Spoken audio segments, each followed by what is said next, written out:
AOPA FlyQ EFB. What's new in version 1.3? This is our biggest update ever. Again, I said the same thing for version 1.2. Our last update was only about a month ago, and yet this update includes lots and lots of great features. In particular, we focused on features that apply to all pilots in terms of safety, and we added a lot of great new features that apply to IFR pilots flying in the soup. It is winter after all. So let's talk about safety. In terms of safety, we think that an ADSB receiver is your best investment for safety right now. It means that you can get weather, and it means that you can get traffic in the cockpit. We also believe very strongly, given the advances that are happening in ADSB receivers right now, there's so many brands, so many models out there right now, that we want to support as many ADSB receivers as we can. We don't believe it's appropriate for you to be locked into any one ADSB receiver. And consequently, we think that buying a particular ADSB receiver shouldn't lock you into one application either. So we now support 5 different ADSB receivers. New in version 1.3 is the support for the iLevil ADSB receivers. There are actually 2 of them, the SW and the AW. In the upper right corner of the screen is the SW. The SW is an ADSB receiver, single channel, that receives weather and traffic. It has a WAAS-enabled GPS and, based on LEVEL, which has been making AHARS systems for a long time. The iLevil also includes an AHARS for 3D synthetic vision. It includes, the particular model, the SW, includes a solar panel that helps charge the battery a little bit so that the battery lasts a little bit longer. It's not enough to fully charge the device. You do still need to plug it into a USB jack to charge it, but it does mean the battery drains more slowly. Next to that is the iLevil AW. The AW is a little bit larger, includes everything that's in the SW, the AHARS, the GPS, and of course the ADSB, but it also includes a way of getting data from your pitot-static tube. It's a great backup system because of that. And again, this is these 2 new ADSB receivers join the 3 that we already supported, the Clarity SV, and the Dual X GPS 170, and more are coming. One of the things that we added in this release, which was a major request, was adding support for ADSB traffic.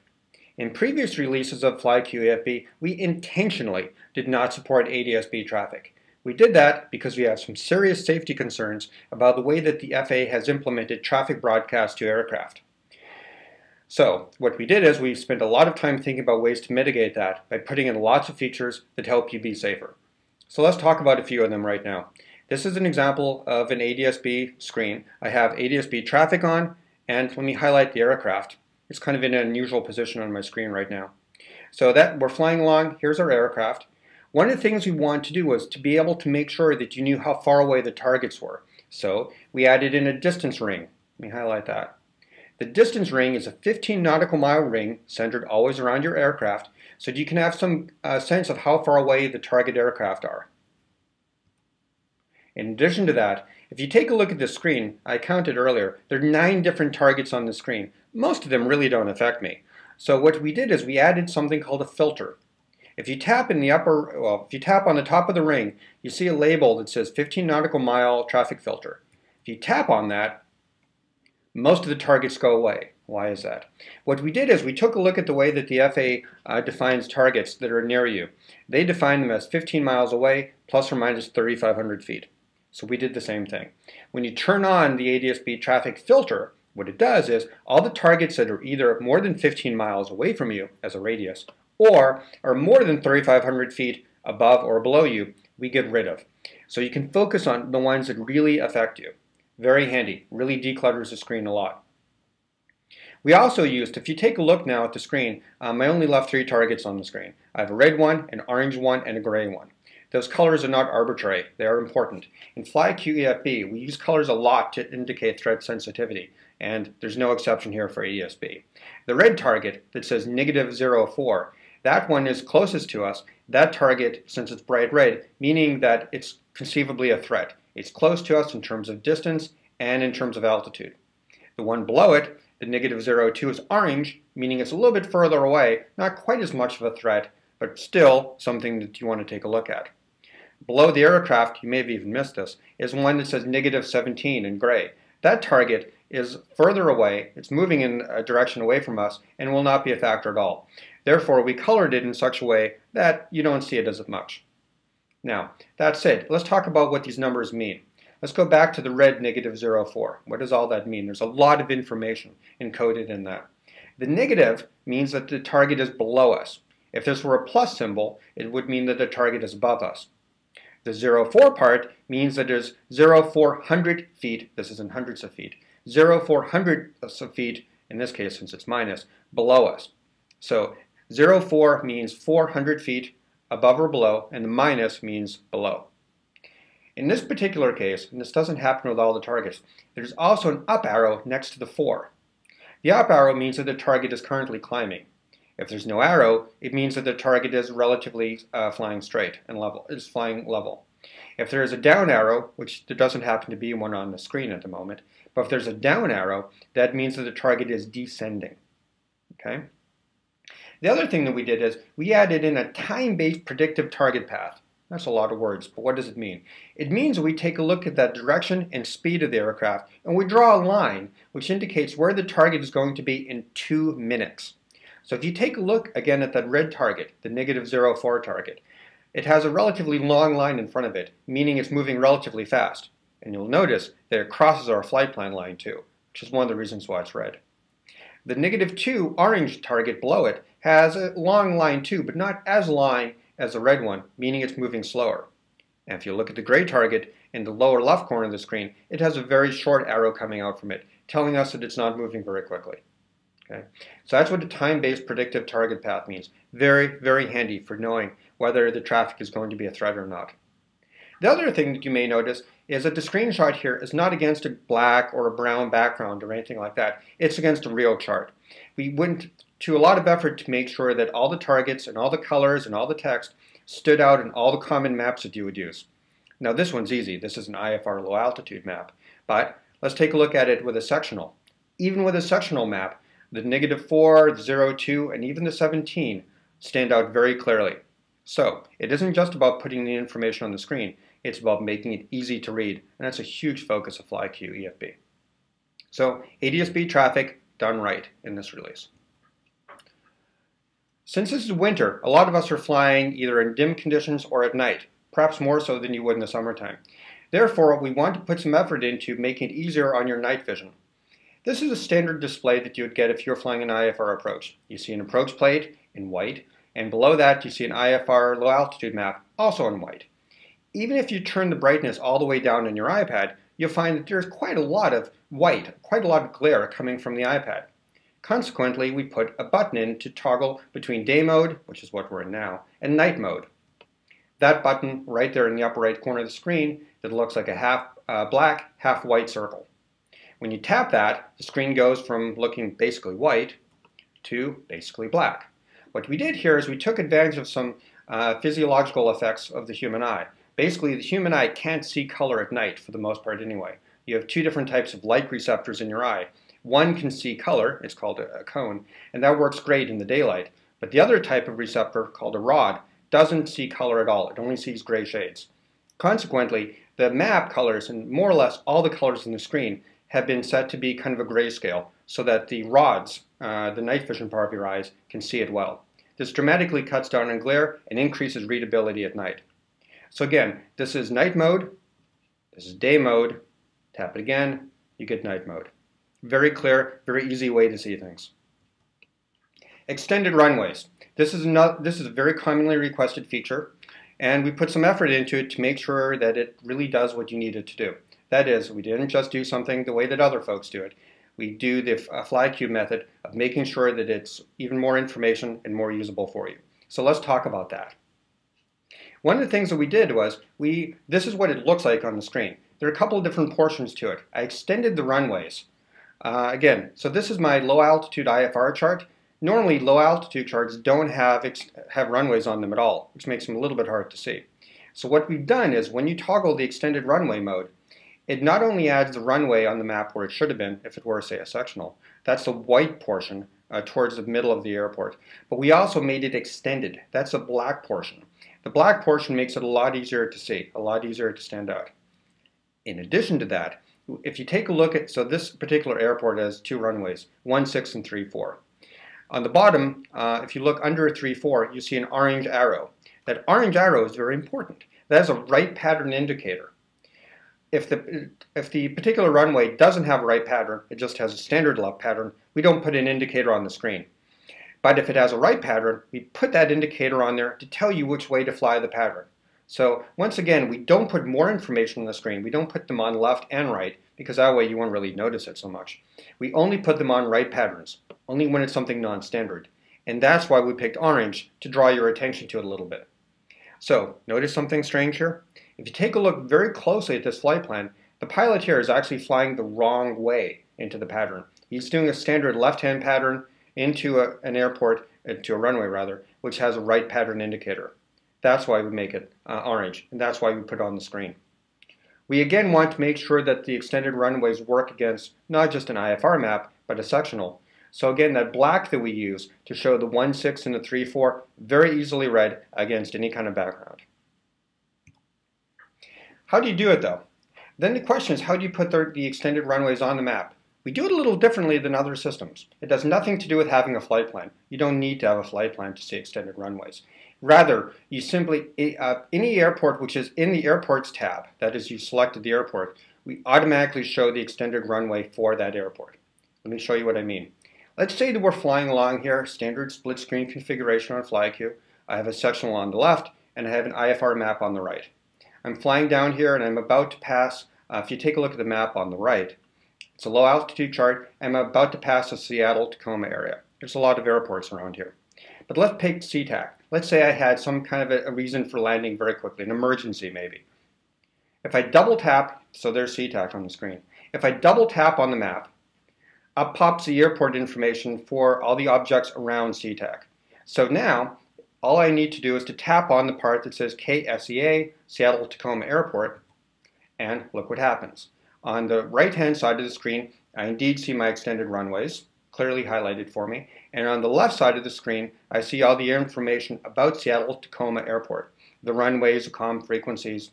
If you look at the green arrows on the satellite and the FAA diagram, it also shows you what the surface winds look like. Very, very handy. Okay. What if however, we didn't really have a super big emergency and we didn't really want to land at a Class B airport in our little Piper? So I want to find another airport that's in the area. Obviously, we could double tap at another spot on the map. But here's a cool feature that's in FlyQ that can save you some time. It can automatically show you what the nearby airports are as well. So, how about this? If I tap on the button, it looks like the back arrow. The back arrow on the Airports tab will bring me back to a screen that shows me all the nearby airports to my current position, sorted by distance away from me. So KSEA is of course on top. But let's say that I want to find, maybe I'm getting fuel, so I certainly don't want to pay the prices at SeaTac.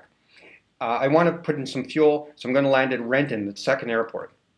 What I do is I simply tap on that airport and watch what happens. And take a look at the map too. Look what happens to the map.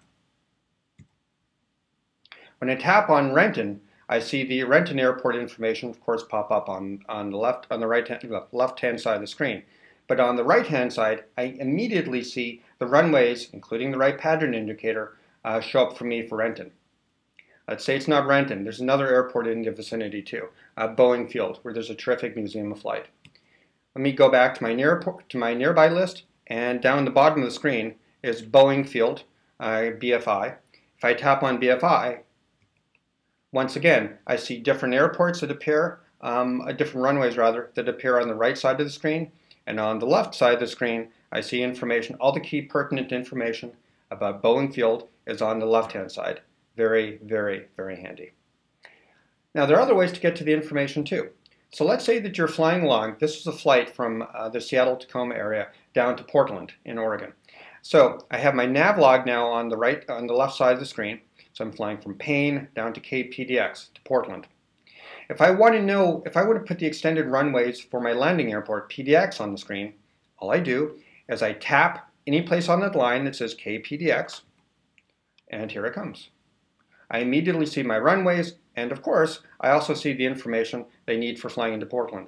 Little note, by the way, if you look at the orange arrows on top of the Seattle and the satellite and the FAA diagram, notice that they're 90 degrees apart. That's not a bug in the program. What it means is that the FAA diagram for that airport happens to be rotated 90 degrees. So the wind arrow is always showing you where the wind is coming from in the proper relationship to the diagram. Oh, and by the way, the reason why the arrow is orange is because it means that the surface winds at this airport are greater than 20 knots, which is a pretty strong surface wind. I don't know if I really want to do that in my Piper. Let's talk about METARs and TAFs. FlyQ EFB has had a terrific color-coded system for METARs and TAFs since day one. Green means VFR conditions, yellow means marginal VFR, and red means IFR or low IFR or even very low IFR. One of the design considerations in FlyQ EFB has always been that it should never take more than 2 taps, preferably 1 or even none, to get to really important information. Well, we could have done better here. In previous versions of the product, it simply took too many taps to get the METAR data or the TAF data. You'd have to double click and go to a lot of different places. Now, if you simply make a single tap, let's say we're flying along here, and I want more information about the METAR, which is the red METAR. If I simply tap on it, single tap, it pops up all the METAR for me. It's clearly categorized, my summary, my winds, my visibility.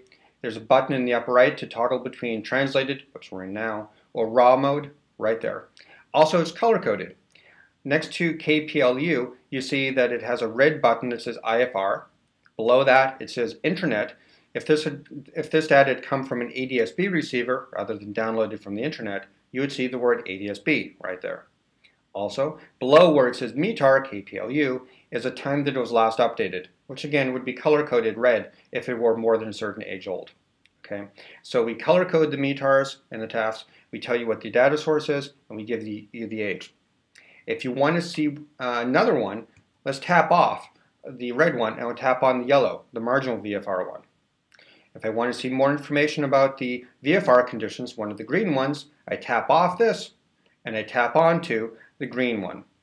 Now, we also have a button in the upper left corner of the screen that says More. If you tap on More because you want more weather information than just the text from the METAR or the TAF, tap on that and full weather information that's in FlyQ EFB comes up, including the current temperature, expected highs and lows, local, regional, national radar, and you can see both the TAF and the METAR all at the same time.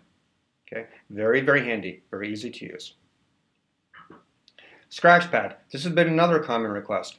In Seattle Avionics products, we pioneered the scratch pad about 7 years ago in our Windows product. Now we're bringing the same level of functionality to the iPad. So we're flying along here, we're about to land at this airport, and I'm writing down on my scratch pad runway 34 and the tower frequency of 128.7. That's great. But what if you also want to write down, say, your ADS? Well, we created a multi-page scratch pad. So what we have highlighted here is the number 1. This means that we're currently on page number 1. To go to another page, I can tap on the right or the left button. So I'll tap on the right button, go to page 2, and now I can type in my ADS, or rather write my ADS. So now the winds are from 320 at 8 knots, sky conditions clear, and I have information Zulu. All of it right there, very handy to do. Multi-page scratch pad. A common request from people was changing the way the radar opacity looked. That is, how much you could see through the radar. We listened, and what we did was we overloaded the button that previously was used just for the brightness control. If you tap on that, it now has 3 different sliders. You can still change the brightness of the screen here, but you can also change the radar opacity. Now I've changed the radar opacity to 100%, meaning it's completely opaque. You can't see the map through it. Move it a little bit to the left, and it becomes about 75% opaque. Here's 50%, and if you just want to see a wisp, you can set it to maybe 25%. Okay, all of it right there, super, super easy to do. Let's talk about IFR features. There's also a lot of great IFR specific features in this product. The first thing is, we're not the first kids on the block to add plates to the map. In fact, by my estimation, we're the 3rd application to do it. But one of the things that we think is extremely important is that putting a plate on the map, if you don't have good data, really doesn't help you very much. So FlyQ EFB has a genuine Seattle Avionics chart data on it. This is the same chart data that won FAA approval for use in certified equipment like the Aspen Avionics stack. It's also used by major companies like Dynon Avionics, like Bendix King for both their handheld devices and for the 770. In fact, Seattle Avionics chart data is used by about 20 different companies for their applications. So the point is that before you put a plate on the map, make sure that the data behind the plate is the good stuff. And that's why we use Seattle Avionics chart data.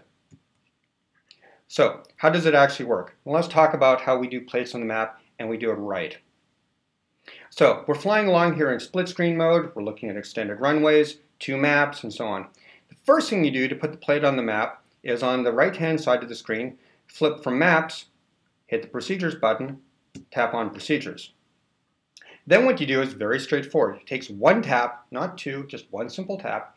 There's a little button in the upper right corner that looks like a map. If you tap on that button, you will immediately see the procedure get mirrored on the left-hand side of the screen, that is on the map. Now that in and of itself isn't necessarily so unique, although it was fewer taps on the map. But what is cool is, let's say that you don't, this is an NDB approach, NDB runway 16. Let's say you're really not in the mood for shooting an NDB. Well, like in FlyQ, we pioneered the whole concept of being able to just flip through the map using your finger. So I'm just going to take my finger and swipe the procedure on the right-hand side of the screen to the left or the right, and instead of NDB runway 16, here's RNAV GPS Y runway 16. You see it immediately gets put onto the map. If that's not the right procedure, I can swipe again and put on RNAV GPS Z runway 16. Okay. The point is, once you turn on the procedure layer by hitting the map button once, whatever procedure you see in that procedure view automatically gets mirrored on the map. You don't have to hit the button every time you want to change a procedure. It's all automatic.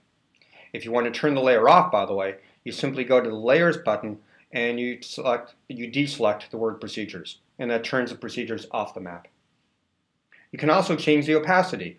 Again, you can hit the brightness control and change the opacity now on the bottom of the procedures on map opacity. Right now it's at about 60%. You can make it higher or lower using the slider. Also, if you're flying at night, you may be interested to know what it looks like in night mode. So let's tap on that. Much easier on the eyes than the way it was before. So that's night mode, looking at plates on the map. Other features in plates. The FAA produces approach plates in what's called north-up mode, meaning all the approach plates, though not necessarily all the airport diagrams, but all the approach plates are always north-up. So what happens with most programs, and including FlyQ EFB before this release, was that the approach plate itself would stay static and the airplane would move over the plate. Okay? Let's reverse model around a little bit. Let's say it's like a moving map. If you think about a moving map, the airplane stays in the center of the screen and the map moves around it.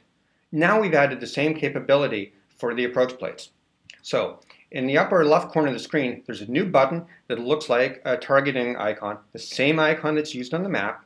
When you engage it, it's called the GPS lock. When you engage the GPS lock, the aircraft stays in the middle and the plate moves around as you fly around the aircraft. We're not done yet though. The other thing that the map does is sometimes people like to fly in north-up mode and sometimes people like to fly in track-up mode.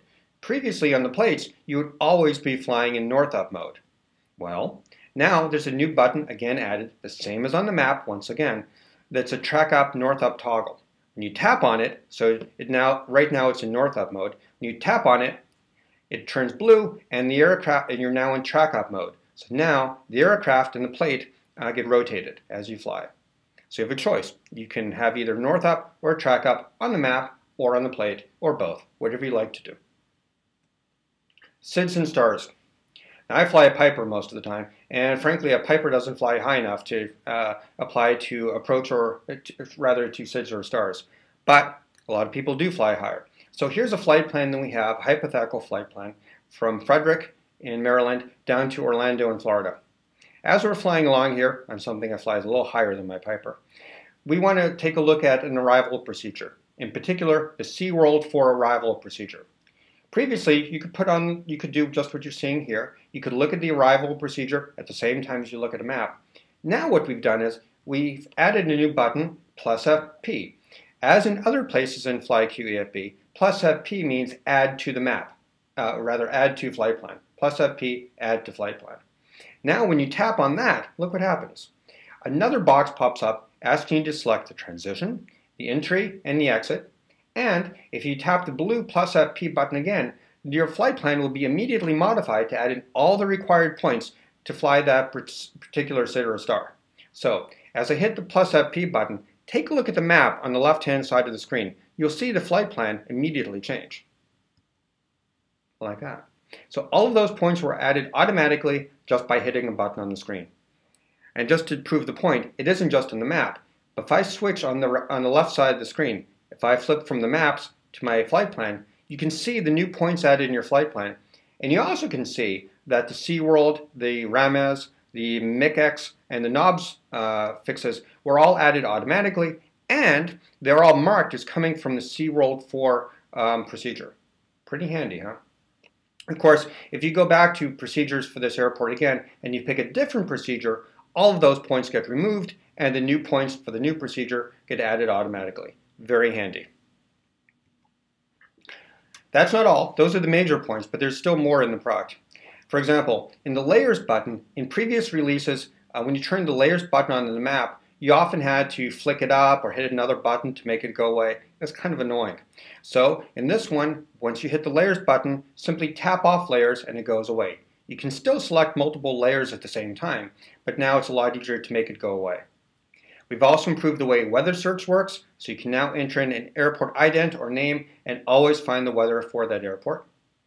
One of the key features that folks had requested was the ability to remember, especially for IFR pilots, which map layers are on by default and if you were in single screen or split screen mode when the app started. So in other words, if you like flying with an IFR low map, every time the app starts, it used to begin in sectional mode. Now, it remembers if you prefer sectionals or IFR, and it remembers if you prefer single versus split screen mode, and it restores that automatically. In version 1.22 of the product, we introduced X-plane support. And now in version 1.3, we improved it a little bit. We added in AHAR support, meaning as the yaw, pitch, and roll changes in X-plane, you will now see in 3D mode in FlyQ EFB, you'll see the yaw, pitch, and roll also being reflected. And of course, since this is a new software release, we fixed a number of bugs along the way too. I hope you now understand why we believe that FlyQ EFB version 1.3 is our biggest update ever. For FlyQ EFB, this is Steve Pedrachik from Seattle Avionics. Thank you very much.